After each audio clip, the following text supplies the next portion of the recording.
Cherupuzha check ഡാമിന്റെ സംഭരണിയിൽ വീണ്ടും വെള്ളം നിറഞ്ഞിരിക്കുന്നു. ഫൈബർ ഷട്ടറുകൾ സ്ഥാപിച്ചതോടെ ഡാം നിറഞ്ഞ കാഴ്ച ഇപ്പോൾ നാട്ടുകാരെയും സന്ദർശകരെയും ആകർഷിക്കുന്നു. എന്നാൽ ഈ നിറഞ്ഞൊഴുകുന്ന ദൃശ്യം മറയ്ക്കുന്നത് ചെക്ക് ഡാമിന്റെ യഥാർത്ഥ പ്രശ്നമാണ്. വർഷങ്ങളായി അടിഞ്ഞുകൂടിയ മണൽ നീക്കം ചെയ്യാതെ തന്നെ ജലം സംഭരിക്കുന്ന അവസ്ഥ. ചെറുപുഴ ഈസ്റ്റളേരി പഞ്ചായത്തുകളിലെ മലയോര ഗ്രാമങ്ങൾക്ക് കുടിവെള്ളവും കൃഷികൾക്ക് ജലസേചന സൗകര്യവും ഉറപ്പാക്കാൻ 7 കോടിയോളം രൂപ ചിലവഴിച്ചാണ് ചെക്ക് ഡാം നിർമ്മിച്ചത്. എന്നാൽ ഡാമിനുള്ളിലെ മണൽക്കുന്നുകൾ കാരണം പൂർണ്ണതോതിൽ ജലം സംഭരിക്കാൻ കഴിയാത്ത സ്ഥിതിയിലേക്കാണ് പദ്ധതി എത്തിപ്പെട്ടിരിക്കുന്നത്. കഴിഞ്ഞ വർഷം കാലപ്പഴക്കം ചെന്ന മരപ്പലകകൾ മാറ്റി ഫൈബർ ഷട്ടറുകൾ സ്ഥാപിക്കാനും ഡാമിനുള്ളിൽ അടിഞ്ഞുകൂടിയ മണൽ നീക്കം ചെയ്യാനും ജലവിഭവ വകുപ്പ് 15 ലക്ഷം രൂപ അനുവദിച്ചിരുന്നു. എന്നാൽ മണൽ നീക്കം ചെയ്യാതെ തന്നെ ഫൈബർ ഷട്ടറുകൾ സ്ഥാപിച്ചതോടെ പ്രശ്നം കൂടുതൽ ഗുരുതരമായി.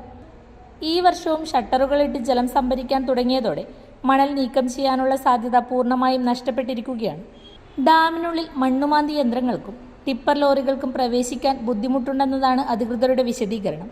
എന്നാൽ ഈ സാങ്കേതിക തടസ്സങ്ങൾ ചൂണ്ടിക്കാട്ടി പ്രശ്നം മാറ്റിവെക്കുന്നത് അംഗീകരിക്കാനാവില്ലെന്നാണ് നാട്ടുകാരുടെ നിലപാട്.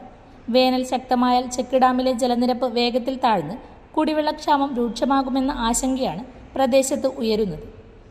ഇതിനിടെ ജലം നിറഞ്ഞതോടെ ചെക്ക് ഡാം ഒരു വിനോദ കേന്ദ്രത്തിന്റെ രൂപം കൈവരിച്ചിരിക്കുന്നു. വൈകുന്നേരങ്ങളിൽ കുട്ടികളുടെ പാർക്കിൽ നല്ല തിരക്കാണ്. സ്കൂളുകൾ അടയ്ക്കുന്നതോടെ വിനോദസഞ്ചാരികളുടെ എണ്ണം ഇനിയും ഉയരുമെന്ന പ്രതീക്ഷയും ഉണ്ട്. എന്നാൽ സന്ദർശകരെ ആകർഷിക്കുന്ന ഈ സൗന്ദര്യം കുടിവെള്ള സുരക്ഷ ഉറപ്പാക്കുന്ന ഒരു സ്ഥിരമായ പരിഹാരത്തിന് പകരമാകില്ലെന്നാണ് നാട്ടുകാർ ചൂണ്ടിക്കാണിക്കുന്നത്. ചെക്ക് ഡാമിന്റെ യഥാർത്ഥ ലക്ഷ്യം നിറവേറ്റണമെങ്കിൽ അടിയന്തരമായി മണൽ നീക്കം ചെയ്യുകയും ശാസ്ത്രീയമായ രീതിയിൽ സംഭരണശേഷി പുനഃസ്ഥാപിക്കുകയും വേണമെന്നാണ് നാട്ടുകാരുടെ ആവശ്യം. കോടികൾ ചെലവഴിച്ച പൊതുപദ്ധതി മണലിൽ മുങ്ങിപ്പോകാതിരിക്കാനുള്ള നടപടി ഇനി വൈകരുതെന്ന മുന്നറിയിപ്പും ശക്തമാകുകയാണ്. പടിഞ്ഞാത്ത് ഗോൾഡ് ആൻഡ് ഡയമണ്ട്സ് അവതരിപ്പിക്കുന്നു ജിംഗിൾ ഗോൾഡ് ഫെസ്റ്റ്. ഡിസംബർ 22 മുതൽ 27 വരെ 1 പവൻ സ്വർണ്ണാഭരണമോ 35,000 രൂപയുടെ ഡയമണ്ട് ആഭരണങ്ങളോ പർച്ചേസ് ചെയ്യൂ. സ്വർണ്ണ നാണയം സമ്മാനമായി നേടൂ.